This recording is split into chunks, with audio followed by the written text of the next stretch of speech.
সম্মানীয় উপস্থিতি, আপনাদেরকে একটা হাদিসের গল্প শোনায়া শেষ করব। বুখারী শরীফে হাদিসটি আসছে 3464 নম্বর হাদিস। এটা আপনারা হয়তো ক্লাসে এই গল্পটি পড়ে থাকতে পারেন। এটা বুখারীর হাদিস, সংক্ষেপেই বলবো। আল্লাহর নবী বনী ইসরাঈলের 3 ব্যক্তির ঘটনা শোনালেন। একজন ছিলেন অন্ধ, একজন ছিলেন তাকওয়ালা, আর একজন ছিলেন কুষ্ঠরোগী। একদিন আল্লাহ তাআলা তাদেরকে পরীক্ষা করার জন্য একজন ফেরেশতা পাঠালেন। গল্পটা অনেকে হয়তো জানেন, আমি শুধু একটু তাজ দিচ্ছি আপনাদেরকে। এটা বুখারী শরীফের হাদিস। বনী ইসরাঈল কারা? ইয়াকুব আলাইহিস সালামের বংশধর। ওই বংশে অসংখ্য নবী এসেছেন। 3 ব্যক্তির কাছে ফেরেশতা পাঠালেন। মানবাকৃতি নিয়ে ফেরেশতা তার কাছে গেলেন। প্রথমে গেলেন শ্বেত রোগীর কাছে, যার কুষ্ঠরোগ, সাদা সাদা এবং গায়ে মাছি পড়তেছে। সে খুব কষ্টে ছিল। তার কাছে গিয়ে বললেন, কেমন আছো? বলতেছে, আমার তো ভীষণ কষ্ট। বলতেছে, অনেক কথাবার্তা হলো। বললো যে, তোমার কি পছন্দ বলো তো? তখন বললো যে, আমার সবচেয়ে যেটা পছন্দ সেটা হলো, যদি আমার এই রোগটা সেরে যেত, আমার গায়ের থেকে যদি এগুলো দূর হয়ে যেত, তাহলে আমি খুশি হতাম। ফেরেশতা আল্লাহর কাছে দোয়া করে তার গায়ের মধ্যে হাত বোলালেন, সঙ্গে সঙ্গে তার গাটা ভালো হয়ে গেল। বলল সুবহানাল্লাহ। ওই ব্যক্তি খুশি হয়ে গেল। বললো যে, তোমার কি পছন্দ? সম্পদের মধ্যে কি পছন্দ? সে বললো যে, উট পছন্দ। কোন বর্ণনা আসছে, হাদিসে 2টি ইবারত আসছে যে গরু। যাই হোক, উটের কথা বললো। তাকে একটা গাভী উট দেওয়া হলো, গর্ভবতী উট তাকে দেওয়া হলো। দিয়ে তার কাছ থেকে বিদায় নিলেন। এবার গেলেন তাকওয়ালার কাছে। তাকওয়ালা জিজ্ঞেস করলেন, যার মাথায় চুল নেই, তাকে সবাই খেপায় তাকওয়ালা বলে।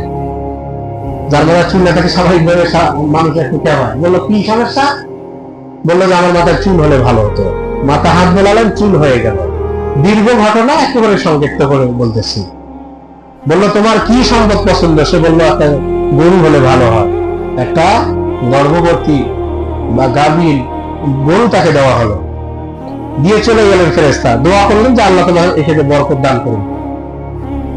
অন্ধ লোকের কাছে গেলেন। অন্ধ লোককে বললেন, তোমার কি সমস্যা? বললো যে, আল্লাহর এত অসংখ্য নিয়ামত, আমার চোখ নাই, কিন্তু আমি যে দেখবো আল্লাহর এই নিয়ামত গুলো, এই সুযোগটা আল্লাহ তাআলা আমাকে দেন নাই। এটা আমার মনে কষ্ট। বললেন যে, তাহলে তোমার চোখ হলে ভালো হতো। হ্যাঁ। চোখের মধ্যে হাত বোলালেন, চোখ ভালো হয়ে গেল। এরপর বললেন, তোমার কি সম্পদ পছন্দ? বললো যে, ছাগল হলে ভালো হয়। একটা গাভীর ছাগল দিল। এটা আমি গল্প বলছি না, আপনি বুখারী শরীফ খুলবেন। 3464 নম্বর হাদিস নাম্বার। এরপর দোয়া করলেন, আল্লাহ তোমার এখানে বরকত দেন। কিছুদিন যাওয়ার পর আল্লাহ আবার ওই ফেরেশতাকে পাঠালেন, যাও আবার তুমি তাদেরকে পরীক্ষা করো। আমি আল্লাহ তাআলা তাদেরকে নিয়ামত দিলাম, সবাই অসুস্থ ছিল, সুস্থ বানালাম। তাদেরকে যে সম্পদ ছিল না, সম্পদশালী করলাম। তারা কি বলে শুনে আসো। প্রথমে গেলেন শ্বেত রোগীর কাছে। কুষ্ঠরোগীর কাছে গিয়ে বলতেছে, তোমার কি অবস্থা? ভালো। তো আমি একজন মুসাফির মানুষ। ফেরেশতা পরিচয় দিচ্ছে মানব রোগী হিসেবে, মানুষের রোগ নিয়ে। আমি সফরে বেরিয়েছি, আমার সব শেষ, আমাকে একটু সহযোগিতা করো। একটা উট দাও, বাহন হিসেবে আমি সেখানে যাব, আমার গন্তব্যে আমি পৌঁছে যাব। তখন বললো যে, না, দেওয়া যাবে না। তখন তিনি স্মরণ করাই দিলেন যে, তুমি এক সময় এইরকম কুষ্ঠরোগী ছিলা, তোমার গায়ে মাছি পড়তো, মানুষ তোমার কাছ দিয়ে যেত না, তোমার কষ্ট হতো। আল্লাহর মেহেরবানিতে তুমি সুস্থ হয়েছো। তোমাকে আল্লাহ সম্পদ দিয়েছেন, এখানে বরকত হয়েছে, তুমি এই ওসিলায় আল্লাহর হস্তে আমাকে একটা উট দান করো। সে বলল যে, না, আমি ভালো ছিলাম, কখনো এমন ছিলাম না।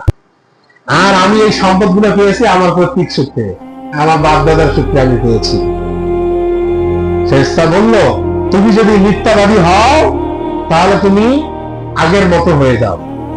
আর যদি সত্যবাদী হয়ে থাকো, তাহলে তুমি এভাবেই থাকো। বদদোয়া করে চলে গেলেন। এরপর দ্বিতীয় ব্যক্তির কাছে গেলেন। দ্বিতীয় ব্যক্তি বলল, এখন উত্তর দিল যে, আমি ভালো ছিলাম, আর এগুলো আমি আমার বাপ দাদার সূত্রে পেয়েছি সম্পদ। অর্থাৎ তার গরু, অসংখ্য গরু হয়েছে, একটা থেকে একটাও দিল না। এবং আল্লাহ তাকে যে সুস্থ করেছেন, এটাও সে অস্বীকার করলো। তখন একই দোয়া করলেন যে, তুমি যদি মিথ্যাবাদী হও, আল্লাহ এর ফলাফল তোমার দেখাবে, আগের মতো হয়ে যাবা। আর যদি সত্যবাদী হও, তাহলে আল্লাহ তাআলা তোমাকে আরো বরকত দেবে। কিন্তু আসলে তো সে মিথ্যাবাদী। অন্ধ লোকের কাছে বলেন, অন্ধ লোক অন্ধলোককে তার ঘটনা বললো, অন্ধলোক শুনে খুশি হলেন, বললেন যে ভাই আপনি যা বলছেন সবই সত্য, আল্লাহ তাআলা আমাকে সুস্থ করেছেন, আমি অন্ধ ছিলাম, আল্লাহ আমাকে নিয়ামত দিয়েছেন। এই যে মাঠে দেখো অসংখ্য ছাগল, তোমার যতটা মন চায় তুমি সবগুলো নিয়ে যাও, তোমার যতটা মন চায় তুমি সবগুলো নিয়ে যাও, আমার তাতে কোনো আপত্তি নেই। হাদিসের গল্প আপনাদেরকে শোনাচ্ছি।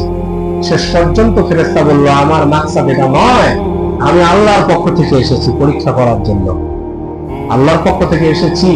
দুজন তোমার বন্ধু অমুক অমুক যে কুষ্ঠরোগী ছিল, আরেকজন পাগলা ছিল, দুজনে ফেল করেছে, আল্লাহ তাদের উপর গজব দিয়েছেন, তারা পূর্বের ন্যায় হয়ে গেছে, খবর নিয়ে দেখিও।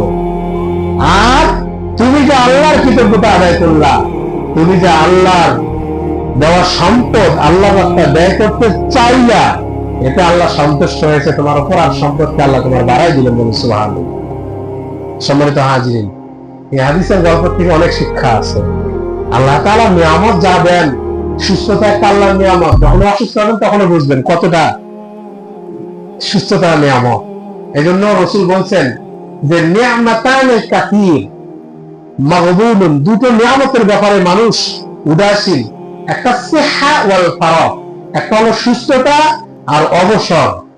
সুস্থ আছি এটা একটা আল্লাহর নিয়ামত, অবসর কোনো কাজ নাই, ফ্রি আছি, অফিস টাইমে চাকরি করি, 5 ঘন্টা বাকি সময় ফিরে আছি, এই দুটো নিয়ামতের ব্যাপারে আমরা উদাসীন। সম্মানিত হাজিরিন, এগুলো হচ্ছে আল্লাহ তাআলার নিয়ামত। হায়াত পেয়েছি, সুযোগ আছে, আল্লাহর গোলামি করব, আল্লাহর কৃতজ্ঞতা আদায় করব। আল্লাহ তাআলা আমাদের সকলকে তৌফিক দান করুন, সকলে বলে আমিন। যদি আমরা আল্লাহর নিয়ামতের শুকরিয়া আদায় করি, আল্লাহ নিয়ামত বাড়ায় দেবে। আল্লাহ তাআলা বেশি বেশি শুকরিয়া যেন আদায় করতে পারি, তার গোলামি করতে পারি। ওয়া আখিরু দাওয়ানা আলহামদুলিল্লাহি রাব্বিল আলামিন। যারা